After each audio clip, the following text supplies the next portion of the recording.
और चलिए अब आपको सीधे लिए चलते हैं लखनऊ, जहां पर नियुक्ति पत्र वितरण कार्यक्रम में मुख्यमंत्री योगी आदित्यनाथ शामिल हुए हैं। संबोधन उनका चल रहा है। के कार्मिक हैं वे सभी मिलकर के समस्या का समाधान का रास्ता निकाल सकते हैं और उसमें दोनों रास्ते हमें अपनाने पड़ेंगे। एक, लोगों को हम किसी को निवेश करने से रोक नहीं सकते, विज्ञान को आगे बढ़ने से हम रोक नहीं सकते, हम बैरियर नहीं खड़ा कर सकते, लेकिन अधूरा ज्ञान खतरनाक होता है। ऐसे ही अधूरा विज्ञान भी खतरनाक होता है।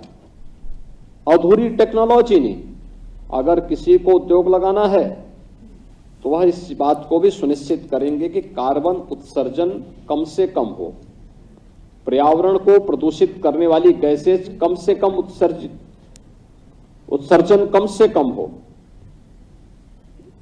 प्रयास ये होना चाहिए कि जीरो लिक्विड डिस्चार्ज तक हम उसको पहुंचाने की दिशा में कार्य कर सकें। टेक्नोलॉजी आ चुकी हो, टेक्नोलॉजी को अपनाएं। एक और जहां इस पक्ष को लेकर के हमें कार्य करना होगा, लेकिन साथ साथ लगातार वन आच्छादन कम होना भी हम सबके लिए एक चिंता का विषय होना चाहिए। आम जन को भी इसके प्रति जागरूक बनाना पड़ेगा। धरती माता के गर्भ में छुपा हुआ जल का जो भंडार है,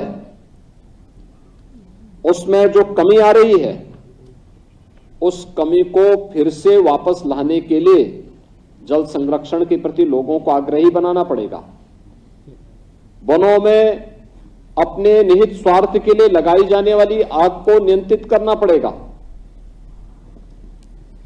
अनेक ऐसे कार्यक्रम अपने स्तर पर आप आगे बढ़ा सकते हैं जो लोगों को पर्यावरण की रक्षा के लिए, पर्यावरण की में जागरूकता पैदा करने के लिए एक यह दायित्व वन विभाग के वन दरोगा के रूप में आपके स्तर पर होता है। दूसरा, जंतु उद्यान भी आपके पास है। जितने भी प्राणी उद्यान हैं ये भी विभाग के अंदर ही आते हैं। वन्य जीवों की रक्षा भी करना, लेकिन साथ साथ प्राणी उद्यान के माध्यम से या फिर जो प्रदेश सरकार ने अलग अलग स्थलों पर अपने टाइगर रिजर्व बनाए गए हैं, उनको भी इको टूरिज्म की दृष्टि से भले ही हम उन्हें वहां पर एक सीजन में टूरिस्ट के लिए ओपन करें, खोलें, लेकिन हमें इस बात को ध्यान में रखना होगा कि वन्य जीवों में अनावश्यक छेड़छाड़ न हो, उनके जीवन के साथ कोई खिलवाड़ न हो। कैसे बेहतरीन संवेदना के माध्यम से हम एक संवाद की बेहतरीन माध्यम को आगे बढ़ा सकते हैं जो वन्य जीवों के प्रति आम नागरिक को भी जागरूक कर सके। इस दायित्व का निर्वहन करने में भी आप बड़ी भूमिका का निर्वहन कर सकते हैं, लेकिन लकीर का फकीर बनकर के नहीं हो सकता।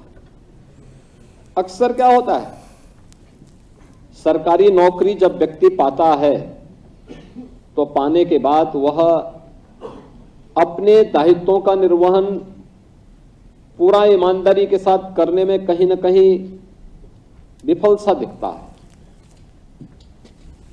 जबकि होना यह चाहिए कि अब तो उसको एक निश्चिंत भाव के साथ कार्य करना चाहिए।